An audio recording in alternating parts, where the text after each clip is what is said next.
Саламатсыздарбы, урматтуу көрүүчүлөр, кармаган ыраазыңыздар кабыл болсун. Ушундай сонун күндөрү биз баклаваларды жасадык. Биз менен бирге болуңуздар. 3 стакан унду идишке салып, артынан 250 грамм сливочный майды кыргычтан өткөрүп алдык. Айта кетчү нерсе, майды муздаткычка салып турганыңыздар оң болот. Ошондо кыргычтан өткөрүү жеңил болот.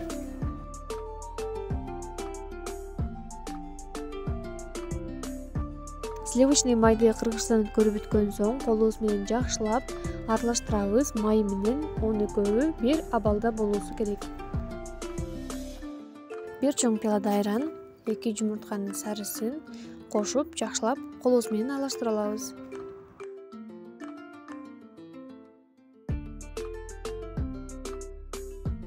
Эң акырында сахарный песокту жана разрыхлителди кошобуз.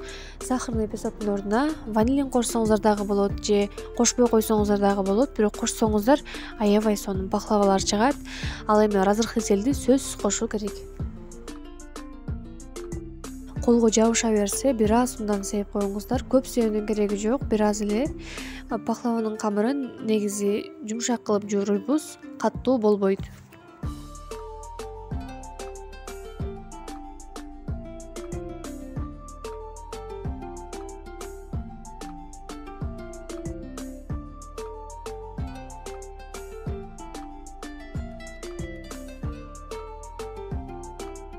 Камырдын түзүлүшү ушундай эле формада болот. Бир аз ундан сээп коебуз дагы, салафан пакетке салып, муздаткычка же болбосо муздак бөлмөгө коюп коебуз. Ага чейин начинкасын жасайбыз.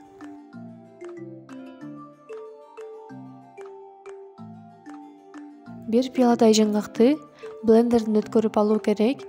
Блендериңиздер жок болсо, салафан пакетке салып, жаңгактарды каталка менен же таш менен майдалап алсаңыздар болот.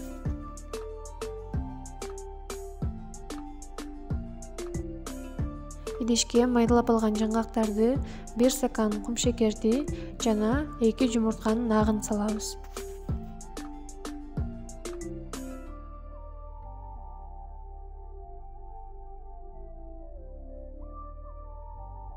Бир сыйра жакшылап аралаштырып алабыз. Баклаванын начинкасы даяр. Камырды муздаткычтан алып, тактайга жакшылап ундан сээп, камырды эми бөлүкчөлөргө бөлүп алабыз.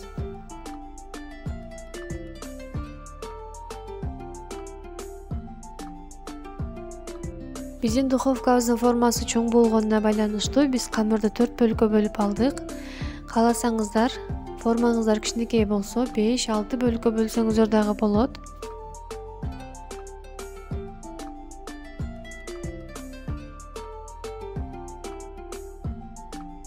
Камырды жука кылып жайып алабыз баарысын.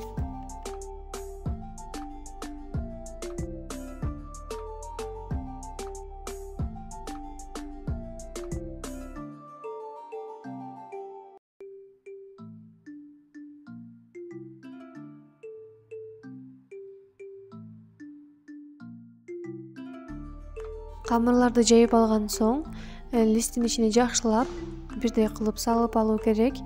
Биз бул видеону аябай шаштыртканыбызга байланыштуу кээ бир кемчиликтерин түшүнүп коесуздар деген ишеничтебиз. Ашып калган камырларды бычак менен алып салсаңыздар болот. Камырдын үстүнөн начинкасын салып, анда бирдей кылып сүрүп алуу керек.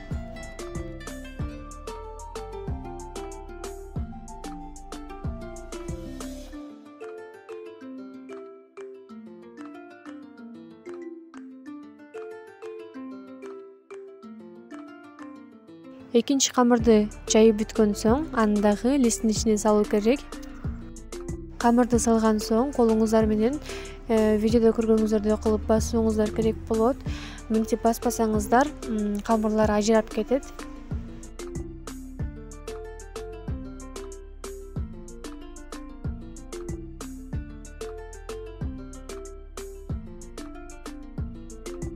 Бардык слойлорун коюп бүткөн соң, жумуртканын сарысын менен бетин бирдей кылып сүйкөп алуу керек болот.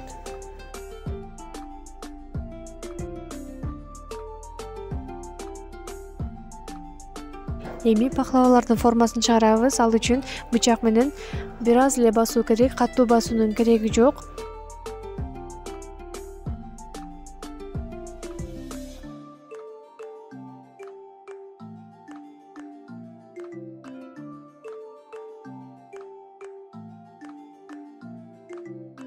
Бетин жаңгак менен кооздоп чыгабыз.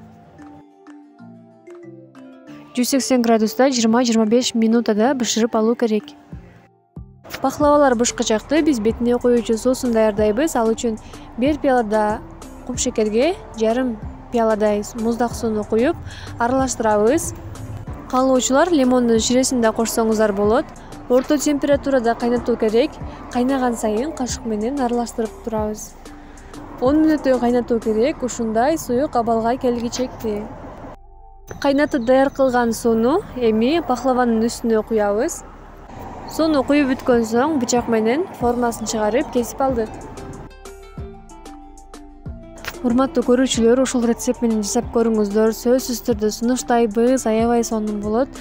Жакса досторуңуздар менен бөлүшүп коюңуздар. Саламатта калыңыздар.